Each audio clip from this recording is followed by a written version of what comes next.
Hey everyone, Ashley Mailloux and Gino Buccola here with another stakes preview for this Sunday out at Monmouth Park. New Jersey Breds are in the spotlight in race number 5. This is for fillies and mares, 3-year-olds and upward. It's a smart and classy handicap, Gino, and we're going to look at a field of 6 here signed on with the morning line favorite, a lukewarm morning line favorite on the inside, with the number 1 Beach Days. Yeah, Beach Days was the winner of this race last year. Beach Days beat Riding Pretty and Mia's Crusade. So we have some familiar faces from this very same race last year on the Jersey Shore. I feel like I wanted to get into like some Polly or some burn because we're heading over to Monmouth to talk about some New Jersey breds here. But I thought the pace in this race was going to be really the key because you have horses that will probably be showing speed, Ashley, but they're not all that proven going longer. So while we know they'll probably be out front, is this really the trip they want, and can they sustain that going this distance?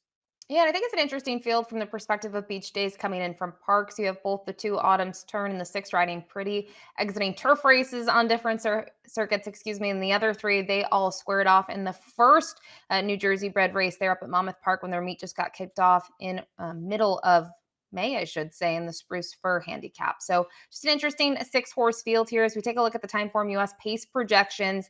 The 3 is projected to be towards the front. And I think that makes a lot of sense, from the perspective of this is a 4-year-old filly who she's coming out of a majority of her races have been sprint races where she has been quite forward. But the 4, Mia's Crusade, we've seen her a bit forward, especially 2 back on the turf. And more recently, I just wonder if she wasn't as forward with it being her first race off the shelf.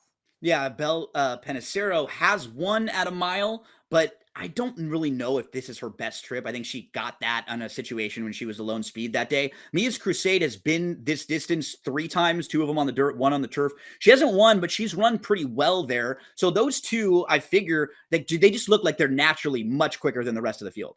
Yeah, I would agree with that. I think they do look to be the quickest 2 on paper. As we jump into this field, we'll start with a replay with the number Coming 1 up the at rail, Beach there's Days, Gold who Medal comes Anna out of trying that to win continue at that drive. Parks. And I think the key thing to Respectfully point has a out here comfortable was lead. that the mile Beach Days trying to distance. She chase her stretched down. out in Mary each of Q her on the starts in inside trying to grab a piece of 2024, the and she's a action. horse that I think Respectfully has has some needed that company coming. added Beach Days ground. running a And big she race on finally her got to the mile outside. She's distance, up to which is the confront same her, and she's distance going as the right Smart on Classy. by. She was A able to put it all 16th left to together go. and just Beach blew Days by now the in horse on command under the Adam lead in the Bowman. And stretch that we Beach saw the Days, number 2 she's going to get the respectfully. win. It just Respectfully was, settles for second second. That is best in Gold this Medal field. Anna. That was a Mary nice Q. sustained rally. I really don't have very And a many final things to time of knock on her 141 in here. flat. My Hold only all real tickets until concern race would 8 just is be her official. running style in this smaller field because she's not that fast early. She's sort of at the mercy of some racing luck. Hopefully she doesn't get in some traffic, or maybe she just needs a little bit of pace to run at. But she beat her main rivals in this very same race last year. She's coming out of open company, so she's been facing better than she'll face here. She likes Monmouth Park. That career best buyer speed figure last time out was an 88. That's the best buyer that any horse in this race has ever run. So she does feel like the horse to beat.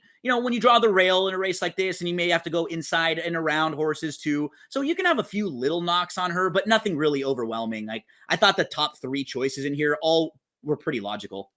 Don't know what to make of the number 2 Autumn's Turn. And this is a 3-year-old filly, obviously facing some older, more seasoned mares. And more importantly, she's a maiden in this spot. Gino, her best race, arguably 3 back over the mud going a mile at the Big A. But since then, I think she's needed to do more. She has a nice work coming into this race, but I just feel like she's up against it.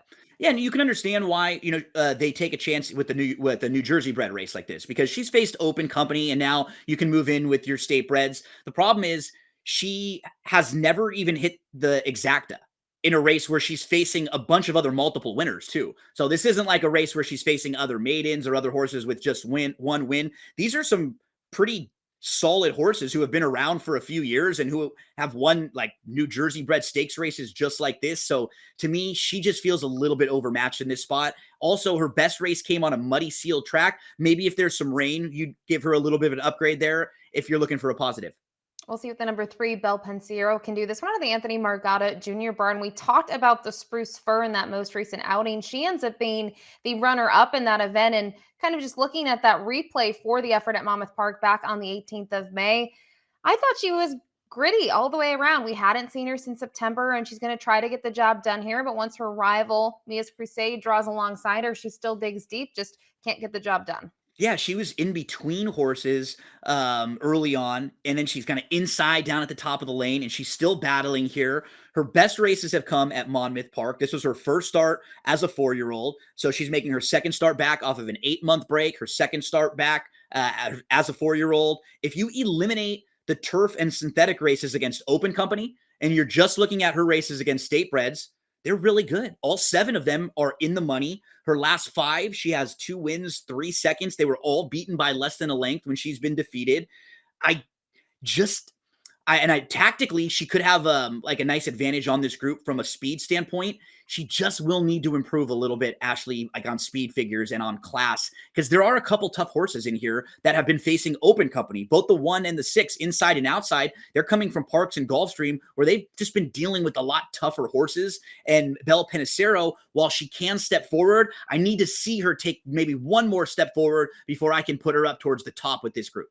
And we showed the spruce fur, the number 4, Mia's Crusade, ended up being the winner of that event. It was her first start now as a 5-year-old. We had last seen her in the Pinot Grigio at the Meadowlands, where she was able to win at the 5 furlong distance on the turf. I'm curious to get your thoughts on her. I feel like, in her last 3, regardless of the surface in those sprint races, she's been a little bit better having targets in front of her and trying to pass horses, where in the past, sometimes she's been a little bit more forward. I guess that's part of the question. And the second question is, now how does that translate stretching out to a mile? You were like reading my notes there too, because I think as you watch her, doesn't she look like she's matured and improved now as she's gotten to 5? And I think that we see this happen with horses as they get a little bit older. You just get a little bit more experienced, and you're able to deal with those experiences a little differently. So she can sit off horses now. In fact, she was right on the lead in that last race, Ashley. She was right with that group, and then they just took her back nicely, and she sat like 5th, 2 lengths off.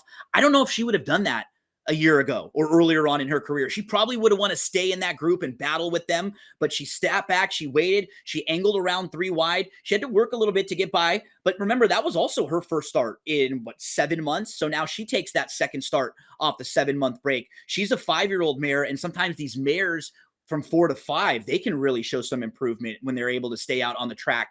So I think with her ability to show speed, I'd love to see her just sitting second, right behind Belle Penicero, get the jump on, beach days and riding pretty. And I hope she can fall into a really good spot. She has a race or 2 where her speed figures are able to get up pretty high and competitive with this group as well. So I think if you're looking for some sort of value in this race, it's probably going to be with the horses that could get out front and maybe get the jump on, the 1 and the 6 who will come running late.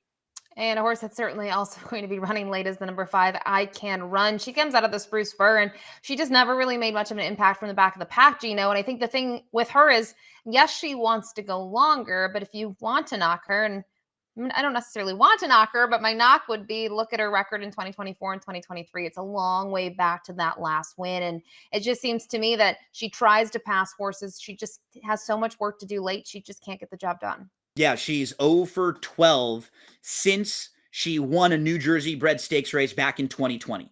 So she won at this sort of level. And when you see her race, she always feels competitive at this level. It doesn't seem like it's class that is the reason why she doesn't win.